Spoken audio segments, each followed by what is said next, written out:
Hey everyone, welcome back to my channel. आज की video में हम डिस्कस करेंगे chapter second accounting for a partnership firm के मोस्ट इंपॉर्टेंट क्वेश्चन और किस तरीके से उन क्वेश्चंस को चेंजेस करके पेपर में पूछे जाते हैं उनके बारे में भी डिस्कस करेंगे। तो बिना किसी देरी के स्टार्ट करते हैं आज की वीडियो। फर्स्ट क्वेश्चन है, साझेदारी से क्या अभिप्राय है, इसकी परिभाषा दीजिए। साझेदारी जिसे इंग्लिश में कहा जाता है पार्टनरशिप।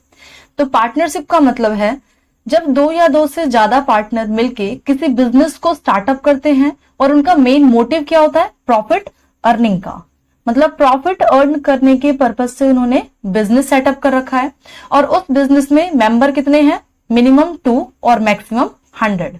ओके, पार्टनरशिप का मेन मतलब क्या होता है? पार्टनरशिप का मतलब है जितने भी कंपनी में पार्टनर्स हैं उन पार्टनर्स के बीच में एग्रीमेंट। तो ये जो पार्टनर्स के बीच में एग्रीमेंट होता है उस एग्रीमेंट को ही क्या कहा जाता है, पार्टनरशिप, जो उन पार्टनर्स को आपस में जोड़ के रखता है। ओके, तो एग्रीमेंट को ही क्या कहा जाता है, पार्टनरशिप। रिलेशन कैसा होता है पार्टनर का फर्म के साथ, एज मैनेजर और ऑनर। ये इंपॉर्टेंट क्वेश्चंस हैं। इस तरीके से क्वेश्चंस पूछे जाते हैं कि किसी भी फर्म में पार्टनर का रिलेशन कैसा होता है फर्म के साथ। तो एज अ मैनेजर और ऑनर की तरह फर्म के साथ इसका रिलेशन होता है। फर्म के अंदर मिनिमम 2 मेंबर होते हैं, मिनिमम 2 मेंबर, और जबकि मैक्सिमम की लिमिट कितनी होती है, 100 की। ओके, लेकिन बैंकिंग अगर बिजनेस है, अगर बैंकिंग पार्टनरशिप फर्म है तो इस केस में यहाँ पे मैक्सिमम नंबर ऑफ मेंबर कितने होते हैं, 10। ओके, इस तरीके से क्वेश्चन पूछे जाते हैं कि बैंकिंग के अंदर कितने मैक्सिमम नंबर ऑफ मेंबर हो सकते हैं, या नॉर्मली पार्टनरशिप के केस में कितने मैक्सिमम नंबर ऑफ मेंबर होते हैं, या मिनिमम कितने होते हैं, और इनका रिलेशन कैसा होता है। इस तरीके से ये 1 मार्क्स में क्वेश्चंस आ सकते हैं। ओके, तो next, right of a partner. Right of partner, किसी भी पार्टनरशिप फर्म के अंदर पार्टनर्स के पास क्या क्या राइट्स होते हैं। तो अगर कोई फर्म का पार्टनर है तो उस पार्टनर के पास राइट होता है कि फर्म के गुड्स को सेल और परचेज करे, माल को क्रय विक्रय करने, मतलब परचेज और सेल करने का राइट होता है उसके पास, और बिल इशू करने का राइट होता है। मतलब अगर उसने जो सामान बेचा है तो बिल देना पड़ेगा कस्टमर को, तो बिल इशू करने का भी राइट होता है। ओके, या फिर अगर किसी कस्टमर से पैसे वसूलने हैं तो उसका भी राइट होता है इस पार्टनर के पास। तो क्लियर है ये point, right of a partners की पार्टनर्स के पास कौन कौन से राइट्स होते हैं। और इस तरीके से क्वेश्चन पूछा जाता है कि क्या एक माइनर पर्सन पार्टनर हो सकता है। तो माइनर पर्सन पार्टनर नहीं हो सकता, माइनर पर्सन पार्टनर नहीं हो सकता। ओके, क्योंकि ये माना गया है लॉ के अकॉर्डिंग कि माइनर पर्सन के पास कैपेबिलिटी नहीं होती किसी भी डिसीजंस को लेने के लिए। तो minor person as a partner treat नहीं किया जा सकता। ओके, और किसी भी पार्टनरशिप फर्म के अंदर पार्टनर्स की लायबिलिटी कैसी होती है, तो पार्टनर्स की अनलिमिटेड लायबिलिटी होती है, अनलिमिटेड लायबिलिटी। ओके, तो ये थे 1 मार्क्स के अकॉर्डिंग मोस्ट इंपॉर्टेंट क्वेश्चंस कि पार्टनर्स का जो एग्रीमेंट होता है वो पार्टनरशिप डीड कहलाता है, और पार्टनर्स के बीच रिलेशनशिप कैसा होता है, एज अ मैनेजर और owner. Minimum number of member कितने होते हैं पार्टनरशिप के अंदर, 2, मैक्सिमम कितने होते हैं, 100। और बैंकिंग फर्म के अंदर मैक्सिमम नंबर ऑफ मेंबर 10 होते हैं। पार्टनर्स के राइट क्या क्या है, तो गुड्स को सेल या परचेज करना, या फिर अगर कोई गुड्स बेचा है तो उसके लिए बिल इशू करना, या फिर अगर गुड्स बेचा है और कस्टमर से पैसे रिसीव करने की बारी है तो पैसे रिसीव कर सकता है पार्टनर। नेक्स्ट, पार्टनर की लायबिलिटी कैसी होती है, अनलिमिटेड। और एक माइनर कभी भी पार्टनर नहीं हो सकता, क्योंकि माइनर को लॉ के अकॉर्डिंग क्या माना जाता है कि इसके अंदर डिसीजंस लेने की कैपेबिलिटी नहीं है। तो ये था हमारा फर्स्ट क्वेश्चन, और इस क्वेश्चन में कहा गया है कि इसकी परिभाषा दीजिए, डेफिनेशन।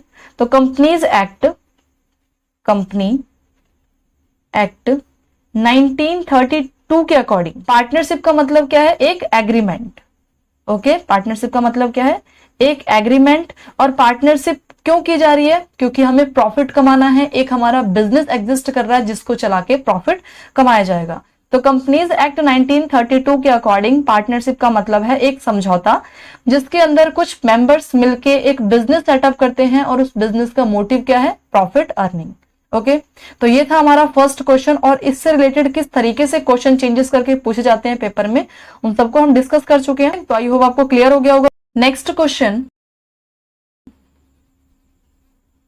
साझेदारी संलेख से क्या अभिप्राय है और इसके अभाव में कौन कौन से नियम लागू होते हैं। तो फर्स्ट हम डिस्कस करते हैं साझेदारी संलेख, जिसे पार्टनरशिप डीड कहा जाता है। पार्टनरशिप डीड, तो पार्टनरशिप डीड का मतलब क्या है? पार्टनरशिप डीड के अंदर पार्टनर्स के बीच जो भी एग्रीमेंट होते हैं उन सभी एग्रीमेंट्स को रिकॉर्ड किया जाता है, ताकि फ्यूचर में किसी भी तरीके से कोई लड़ाई ना हो। और पार्टनरशिप डीड के अंदर फर्म में जितने भी पार्टनर्स है उनका प्रॉफिट शेयरिंग रेशो को भी रिकॉर्ड किया जाता है। प्रॉफिट शेयरिंग रेशो, कि किस पार्टनर को कितना प्रॉफिट शेयर मिलेगा और किस पार्टनर को कितनी सैलरी मिलेगी, अगर वो एक्स्ट्रा वर्क करता है तो कितना % कमीशन मिलेगा। तो इस तरीके से सारी एग्रीमेंट्स पार्टनरशिप डीड के अंदर रिकॉर्ड की जाती है। पार्टनरशिप डीड रिटन और ऑरल दोनों में हो सकता है, रिटन और ऑरल, लेकिन रिटन में पार्टनरशिप डीड बनाना ज्यादा अच्छा होता है, ताकि इन फ्यूचर में एक प्रूफ के तौर पे रखा जा सके। तो इसलिए रिटन एग्रीमेंट को ज्यादा महत्व दिया जाता है, क्योंकि उसके अंदर सभी पार्टनर्स के सिग्नेचर्स, उनके एग्रीमेंट्स रिटन फॉर्म में होते हैं, एज अ प्रूफ रखे जाते हैं। और रिटन एग्रीमेंट रखने से फ्यूचर में किसी लड़ाई की संभावना नहीं होती। नेक्स्ट इस क्वेश्चन में कहा गया है कि इसके अभाव में कौन कौन से नियम लागू होते हैं। तो अगर पार्टनरशिप डीड अप्लाई नहीं किया गया, सपोज किसी रीजन से पार्टनरशिप डीड तैयार नहीं किया गया, तो इस केस में इस क्वेश्चन में पूछा गया है कि कौन कौन से रूल्स अप्लाई होंगे। तो अगर पार्टनरशिप डीड नहीं तैयार किया गया तो यहाँ पे हमारा जो इंटरेस्ट ऑन ड्राइंग है वो 6 मंथ के अकॉर्डिंग कैलकुलेट किया जाएगा। नेक्स्ट है इंटरेस्ट ऑन लोन। अगर किसी पार्टनर ने फर्म को जरूरत के टाइम पे लोन प्रोवाइड कराया है और इसके लिए कोई एग्रीमेंट नहीं दिया गया, तो इस केस में 6% का इंटरेस्ट डिसाइड होगा। इंटरेस्ट ऑन लोन कौन सा है? जब फर्म के किसी पार्टनर ने फर्म को जरूरत के टाइम पे लोन प्रोवाइड किया है और उस लोन पे इंटरेस्ट की रेट फिक्स नहीं है, तो इस केस में 6% का इंटरेस्ट प्रोवाइड कराया जाएगा उस पार्टनर को। सेम इसी तरीके से प्रॉफिट, जो पार्टनर्स के बीच में प्रॉफिट डिस्ट्रीब्यूट होगा वो भी इक्वली होगा, क्योंकि कोई रेशो डिसाइडेड नहीं है। इस क्वेश्चन में क्या कहा गया है कि अगर साझेदारी संलेख का अभाव हो, मींस अगर पार्टनरशिप डीड प्रिपेयर नहीं किया गया, तो इस केस में प्रॉफिट भी कैसे बटेगा? इक्वली बटेगा। और इंटरेस्ट ऑन कैपिटल, पार्टनर्स की जो कैपिटल है उस पर क्या इंटरेस्ट मिलेगा? तो बिल्कुल नहीं, उस पर कोई इंटरेस्ट नहीं मिलेगा। और interest on drawing, interest on drawing मतलब कि अगर किसी पार्टनर ने पर्सनल यूज के लिए पैसे विड्रॉ किए हैं तो क्या उस पे उस पार्टनर को इंटरेस्ट देना पड़ेगा? तो उस पार्टनर को इंटरेस्ट भी नहीं देना पड़ेगा। ओके, नेक्स्ट है सैलरी या कमीशन। तो सैलरी या कमीशन भी किसी पार्टनर को नहीं मिलेगा, वो एक्स्ट्रा काम करेगा तब भी। क्यों? क्योंकि पार्टनरशिप डीड बनाया नहीं गया है। ओके, तो अभी हमने जो पीछे डिस्कस किया है ये इंटरेस्ट ऑन ड्राइंग, जब इंटरेस्ट ऑन ड्राइंग कैलकुलेट करने के लिए क्वेश्चन में कहा जाए और मंथ गिवन नहीं है, तो इस केस में 6 मंथ के according interest on drawing calculate किया जाएगा। ओके, बट अगर पार्टनरशिप डीड अप्लाई नहीं किया जा रहा, उस टाइम पे पूछा गया है क्वेश्चन में कि इंटरेस्ट ऑन ड्राइंग अप्लाई होगा या नहीं, तो इंटरेस्ट ऑन ड्राइंग अप्लाई नहीं होगा अगर पार्टनरशिप डीड तैयार नहीं किया गया। तो आई होप आपको ये सेकंड क्वेश्चन क्लियर हो गया होगा। Next question, define capital account और करंट अकाउंट। कैपिटल अकाउंट जिसे हिंदी में कहा जाता है पूंजी खाते, पूंजी खाते, और दूसरी तरफ है करंट अकाउंट जिसे कहा जाता है चालू खाते। पूंजी खाते और चालू खाते के बारे में डिस्कस करेंगे हम इस क्वेश्चन में। पूंजी खाते कैपिटल अकाउंट और ये है करंट अकाउंट। कैपिटल अकाउंट हमारा एक पर्सनल अकाउंट होता है, पर्सनल अकाउंट, जिसके अंदर पार्टनर्स की जो भी सैलरी है या फिर कोई कैपिटल बैलेंस या ड्राइंग, इसी तरीके से इंटरेस्ट ऑन ड्राइंग की अमाउंट एटसेट्रा, मतलब काफी सारी अमाउंट्स हैं जो कि कैपिटल अकाउंट में रिकॉर्ड की जाती है। ओके, ये इसके 2 पॉइंट्स हो गए। दूसरी तरफ है हमारे पास करंट अकाउंट। जब पार्टनर की कैपिटल फिक्स होती है, फिक्स कैपिटल के केस में क्या प्रिपेयर किया जाता है? Current account. ओके, और करंट अकाउंट के डेबिट साइड में रिकॉर्ड किया जाता है ड्राइंग और इंटरेस्ट ऑन ड्राइंग। और क्रेडिट साइड में क्या क्या रिकॉर्ड किया जाता है इसके? डेबिट साइड में ड्राइंग और इंटरेस्ट ऑन ड्राइंग, जबकि क्रेडिट साइड में रिकॉर्ड किया जाता है सैलरी पार्टनर की, commission etcetera. Capital account only credit balance show करता है, जबकि करंट अकाउंट क्रेडिट और डेबिट दोनों बैलेंसेस को शो करता है। Okay, capital account only credit balance show करता है, जबकि करंट अकाउंट क्रेडिट और डेबिट दोनों बैलेंसेस को शो करता है। और capital account fix capital method के टाइम पे प्रिपेयर किया जाता है। Fix capital and fluctuating, fix और फ्लक्चुएटिंग दोनों मेथड पे, फिक्स और फ्लक्चुएटिंग दोनों मेथड पे कैपिटल अकाउंट प्रिपेयर किया जाता है, जबकि current account only fix capital method के टाइम पे ही प्रिपेयर किया जाता है। ओके, तो ये था इनके बीच में डिफरेंसेस कैपिटल अकाउंट और करंट अकाउंट के बीच। तो दोबारा एक बार रीड आउट करते हैं। कैपिटल अकाउंट पर्सनल अकाउंट होता है, जिसके अंदर salary, capital balance, drawing, interest on drawing इन सबको रिकॉर्ड करते हैं। और करंट अकाउंट हमारा फिक्स कैपिटल के टाइम पे प्रिपेयर किया जाता है, और करंट अकाउंट के डेबिट साइड में ड्राइंग, इंटरेस्ट ऑन ड्राइंग इसको रिकॉर्ड करते हैं, जबकि क्रेडिट साइड में सैलरी, कमीशन एटसेट्रा, मतलब इसी तरीके से जो पार्टनर्स को रिसीव होने वाली अमाउंट है उनको रिकॉर्ड करते हैं। नेक्स्ट हमारा जो कैपिटल अकाउंट है वो क्रेडिट बैलेंस शो करता है, जबकि करंट अकाउंट क्रेडिट और डेबिट दोनों बैलेंस शो करता है। कैपिटल अकाउंट फिक्स कैपिटल और फ्लक्चुएटिंग कैपिटल दोनों मेथड के टाइम पे यूज होता है, जबकि current account only fix capital method के टाइम पे ही यूज होता है। ओके, तो ये था हमारा question third. Next question, fixed और फ्लक्चुएटिंग कैपिटल में डिफरेंसेस बताइए और फिक्स कैपिटल में चेंजेस किस समय होता है। तो पहले हम डिस्कस करते हैं कि फिक्स कैपिटल और फ्लक्चुएटिंग कैपिटल में डिफरेंस क्या है। फिक्स्ड कैपिटल और दूसरी तरफ है फ्लक्चुएटिंग कैपिटल। फ्लक्चुएटिंग कैपिटल, इन दोनों में डिफरेंसेस क्या है? फिक्स कैपिटल का मतलब क्या है? वो कैपिटल जो कि पूरे साल में फिक्स रहती है। तो इसका मतलब क्या है? एंड ऑफ द ईयर ये कैपिटल हमेशा क्या रहती है? फिक्स्ड।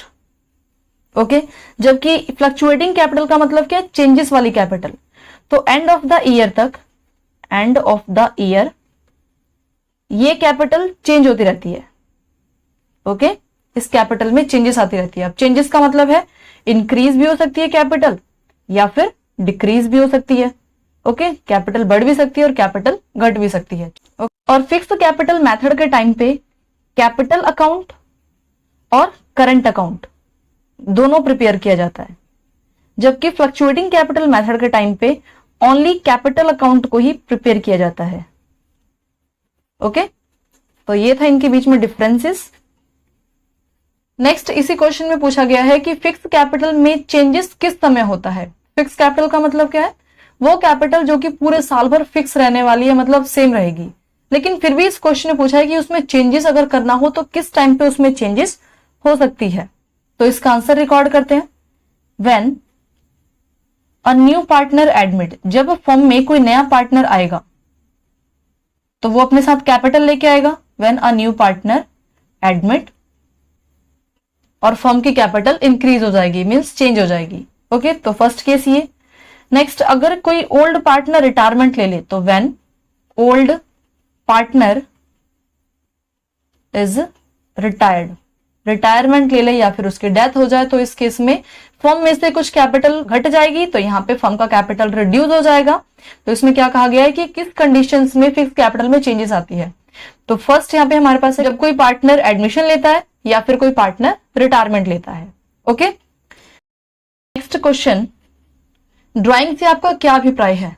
तो ड्राइंग का मतलब क्या है कि जब भी कोई पार्टनर फर्म से किसी पर्सनल पर्पस के लिए अगर पैसे विड्रॉ कर रहा है, पैसे या फिर कोई गुड्स विड्रॉ कर रहा है, तो इस केस में वो अमाउंट क्या कहलाएगी? ड्राइंग। ओके, तो ड्राइंग का मतलब क्या है? Withdraw for personal use, withdraw for personal use. Okay, personal use के लिए अगर पैसे विड्रॉ किए गए फर्म से तो ये क्या कहलाता है? ड्राइंग। और ड्राइंग की अमाउंट को, ड्राइंग को कैपिटल अकाउंट या फिर करंट अकाउंट में डेबिट साइड रिकॉर्ड करते हैं। ड्राइंग की अमाउंट को डेबिट साइड रिकॉर्ड करते हैं, लेकिन किसमें? कैपिटल और करंट अकाउंट में, कैपिटल और करंट अकाउंट में। लेकिन ड्राइंग को ही क्रेडिट साइड भी रिकॉर्ड किया जाता है, बट कौन से अकाउंट में? Profit and loss appropriation, P&L appropriation account में। ओके, तो यहां पे अगर क्वेश्चन आ जाए पेपर में कि ड्राइंग को डेबिट साइड कौन सा अकाउंट में रिकॉर्ड किया जाता है, तो कैपिटल अकाउंट और करंट अकाउंट में रिकॉर्ड करते हैं, जबकि ड्राइंग को ही क्रेडिट साइड कौन से अकाउंट में रिकॉर्ड करते हैं? Profit and loss appropriation account में। तो ये था हमारा आज का इंपॉर्टेंट क्वेश्चन। आई होप आपको ये सारे क्वेश्चंस क्लियर हो गए होंगे। नेक्स्ट वीडियो में हम इसी चैप्टर के मोस्ट इंपॉर्टेंट न्यूमेरिकल क्वेश्चंस के बारे में डिस्कस करेंगे।